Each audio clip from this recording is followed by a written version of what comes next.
niya kasi ako ng insurance. Tapos, doon sa beneficiary, ikaw ang nilagay ko. Kasi sigurado ako na ikaw makakasama ko na tumanda habang buhay. Ganon kita kamahal. Oh, sweet. Naman. Sige na. Sweet.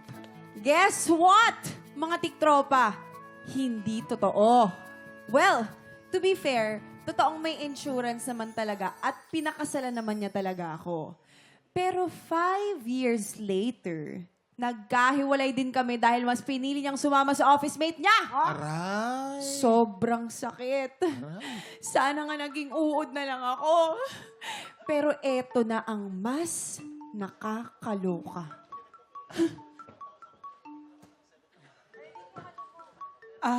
Hi Marites.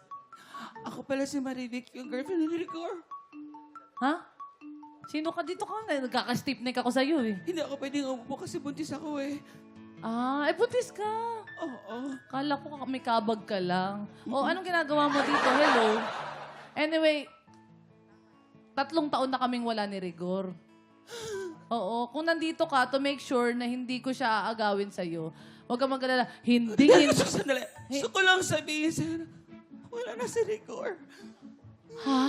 Wala na si Rigor. Adi okay. Condolences sa'yo. Nandito ka ba para humingin abuloy? Sorry, warm ako ngayon. Hindi. Nandito ako para humingi ng favor sa'yo. Anong favor? Alam kong ikaw ang nilagay niya sa beneficiary sa insurance niya. So ikaw ang legal makakatanggap. Ikaw lahat na makakuha. Pero buntis ako. At kailangan ko ng pera. So I'm here to ask you a favor. Babae sa babae. Kung nakuha mo sana yung mga claims, sana ibigay mo na lang sa akin kasi kailangan ko. Tsaka itong dinadala ko, siya ang ama. Pwede sumagot? Hindi pwede, please, ibigay mo na lang sa akin. Alam mo, nung ginawa nyo yan, wala naman ako dun Bakit kukunin mo sa akin? Ako yung beneficiary. Wala akong pakialam Wala ko, hiwalay na kayo. Warm ako. Hiwalay na. Diba mga tiktropa, nakakaloka talaga 1 million times. Gets ko naman yung pinagdadaanan ni Marivic. Pero teka lang naman ako ang legal na asawa. At hindi ko pa rin nakakalimutan ang panloloko nila sa akin. Siguro naman deserve ko rin yung insurance money na yun dahil sa panloloko nila sa akin, di ba? Ano sa tingin ninyo? Nagmamahal? Marites. Maganda yan. Alam mo, sobrang ang daming nangyayaring ganyan, Kuya Kim. Totoo Madami. naman talaga. Nakakala mo kayo na, no? Magandang Hindi pa pala. tanong yan eh. Magandang Oo. tanong kasi ano yan, debatable ika nga. Yeah. Totoo Rocco, bilang isang may asawa, May asawa. Kristiyano na kilala ko, ano ang dapat gawin? Wala, touch move na eh. Touch move. Touch move na, naibigay. Wala, pagkakamali talaga ni Rigor na hindi niya Inayos. nailipat o binalik sa sarili niya yung insurance. Mm. Ganun talaga, nakalimot. So, siya talaga may kasalanan. Walang may kasalanan dito. Kasi di ba, Dapat inayos. Dapat Nung inayos, mga yung hindi nagkahiwalay inayos, sila. Nandun na. pero yung asawa kasi, yun ang kasal. Oh. So, sa kanya talaga mapupunta lahat ng beneficiary.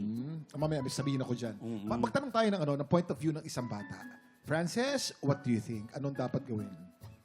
Yan nga po. Siya nga po yung legal na beneficiary. So, talaga pong sa kanya. And obviously, meron din pong emotional damage yun sa kanya na nag-cheat po sa kanya. So, hindi din po yun right, diba?